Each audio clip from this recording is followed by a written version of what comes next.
13 से 15 किलो बांट कर किया जाए, और मैंने आपकी विद्युत चोरी की है, मैं लालची था, मैं चोरी कर रहा था। उन्होंने भी कहा, चूँकि सब पर्चे थे, कि पहले व्यक्ति हो इस तरह का क्यों कर रहे हैं, सब चला रहे, तुम नहीं चलाओ, 10 किलो का दे दो रहे हो। मैं नहीं, मेरी अंतरात्मा कह रही है कि मैं चोर हूँ, मैं लालची हूँ, इसलिए मुझे अपने जीवन से ये लालच निकाल देना चाहिए। जब मैंने उस लालच को निकाला तो मुझे थोड़ा सा सुकून मिला, मुझे शांति मिली, मुझे जीवन में आनंद मिला, और मेरे आनंद का स्तर बढ़ा। जब थोड़ा सा मैं और अपने अंदर जाता हूँ, झाँकता हूँ, देखता हूँ, तो मेरे अंदर एक स्टोन भी है, पत्थर भी। ये रिश्तों में कई बार निष्ठुरता और कठोरता लेके आया। मैं स्वभावतः कठोर नहीं हूँ, मैं स्वभावतः निर्दयी नहीं हूँ, मैं निरंकुश नहीं हूँ, मैं अत्याचारी नहीं हूँ, लेकिन मैं अपने अधिकारियों से तो जरा जरा सी बात पर सॉरी बोल देता हूँ, अनुनय विनय कर लेता हूँ।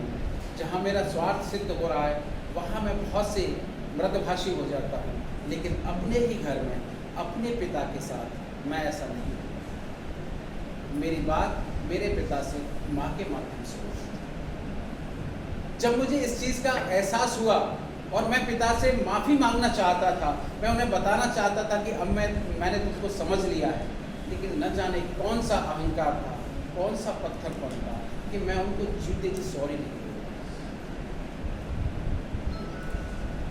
27 सितंबर 2008 को अचानक से घटना हुई, दुर्घटना हुई, और दुर्घटना में वो शामिल हो गई। घटना जितनी हृदय विदारक थी, मुझे हतप्रभ करने वाली थी, उससे ज़्यादा कहीं मन में तीस थी या दुख था, तो सिर्फ इस बात का कि मैं अपने पिता को जीते जी सॉरी नहीं कर। जिस रिश्ते को मैं उनके सामने मधुर बना सकता था, मैं जीते जी नहीं। जब मैं संवेदनशील था, मैं प्रेम को जानता था, मैं सारी चीज़ें समझता था, क्यों नहीं करता? इस बात का अफसोस आज भी है। और उसके बाद मैंने उनके चित्र के सामने खूब सॉरी बोली, खूब सब कुछ किया, लेकिन वो 30 उस पत्थरपन को मैंने निकाला। जहाँ भी मुझे जब भी ऐसा लगता है उससे भूल गलतियाँ हो रही हैं, मैं एक क्षण गंवाने की कोशिश नहीं करता, मैं स्वीकारता हूँ सहज बात को। बहुत सी चीज़ें इसमें सिंबॉलिक नहीं है, लेकिन मेरे अंदर एक सड़ा हुआ टमाटर भी है। जब मैंने उस सड़े हुए टमाटर को देखा तो मुझे लगा कि मेरे अंदर एक गंदी सोच है महिलाओं के प्रति। जब भी मेरे साथी महिलाओं की वेशभूषा पर, इस सब पर बात करते हैं, तो मैं भी बड़े चटकारे लेके बात करता हूँ। उनके बदन को लेके मुझे भी बातें करना बड़ा अच्छा लगता है।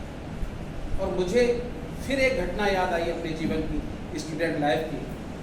मेरे मित्र की जो मित्र थी, गर्लफ्रेंड थी, दोनों का जब ब्रेकअप हो गया तो मैंने कोशिश की, चूँकि मैं उसमें मीडिएटर था, तो मैंने कोशिश की कि अब ये मेरी फ्रेंड हो जाए। मैंने ये प्रपोजल उसको दिया, उसके सामने रखा, उसने अस्वीकार किया, तो मैंने कुछ गलत भाषा का इस्तेमाल उसने किया।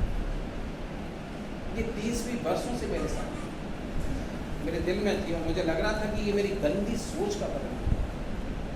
डाइट में एक कार्यक्रम हुआ था, वहाँ वो शिक्षिका है आजकल, वो मुझे नजर आई, मैंने उससे सबके सामने माफी मांगी। उसने कहा मुझे तो याद भी नहीं।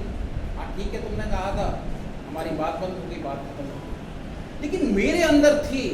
अगर मैं अपने अंदर से नहीं निकालता तो शायद मुझे लगता कि मैंने जीवन में अपराध किया, और अभी मैं अपराध किया। मैंने उस सड़े हुए टमाटर को अपने अंदर से, मैं ये नहीं कह रहा हूँ कि आज मैं बहुत प्यूरिफाइड हो गया, बहुत परिष्कृत हो गया। आज भी कहीं मुझे ज़रूरत है, ये छोटे छोटे से आप कण देख रहे हैं, कि मेरी बुराइयों को, लेकिन इन सब बुराइयों के बीच में भी ये छोटे छोटे से फूल जो मेरे सद्गुणों के, मेरी अच्छाइयों के, वो भी इन्हों के बीच में अपना दम घुटा हुआ महसूस कर रहा है। मुझे पता है मेरे अंदर अच्छाई थी, लेकिन मुझे शांत समय लेके आभास हुआ कि मैंने अपनी अच्छाई को बढ़ाने का कभी प्रयास नहीं किया। मैंने बुराई में मन बहुत लगा, मैं बुराई के साथ जहाँ आलोचनाएं हैं, जहाँ और चीज़ें हों, मेरा भी मन फूटा। मैंने जीवन में अपने में कोई प्रयास नहीं किया कि मैं अपने जीवन के कृतज्ञता भाव को बढ़ाऊँ, मैं सबको प्रेम देने के भाव को बढ़ाऊँ, मैंने कहा ना, मैं बहुत वसुधैव कुटुंबकम की बात है, मैंने अंतः में जब झांक के देखा तो पता चला मैं तो अपने घर को भी सुखी नहीं रख पा रहा, मैं तो अपने अजीज मित्रों को सुखी नहीं रख पा रहा। मैं किस मुंह से बात कर रहा हूँ?